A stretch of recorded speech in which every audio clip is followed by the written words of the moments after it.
نزدیک به 40 ماشین بارکش از تاجیکستان که بر روسیه محصولات کشاورزی میبرند قریب یک هفته باز در مرز ازبکستان با قزاقستان درماندند. رانندگان گفتند که مقامات مرزبانی و گمرکی در گذرگاه در منطقه سیردریا با آنها اجازه عبور نمیدهند. مقامات ازبکستان حادثه را تا هنوز شرح ندادند، ولی رانندگان میگویند اگر زودتر مرز را عبور نکنند محصولاتشان میپوسد.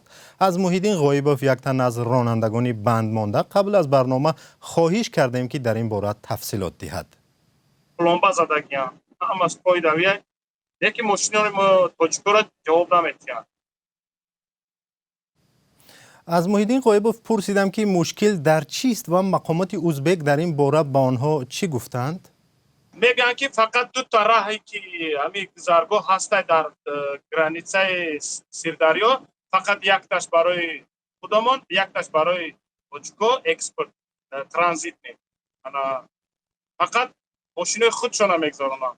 یک تامو راهی که ما داموندگی و همون تام ازبکای خودشان گذران هستند.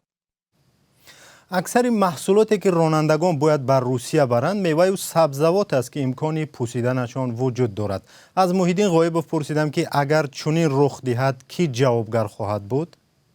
اگر محصولات ویران شود شوفیر همه بار باید به گردن گیرش پولی که رستماش کشیدگی صاحب کار خریدگی چند سمی که رسخوت شدگی همه این چیزا در گردن شوفیر ویران میشود یا که نقض میرسه این چیز در گردن شوفیر. محیدین غایبوف راننده بند مانده از مرز ازبکستان با قزاقستان با ما صحبت میکرد.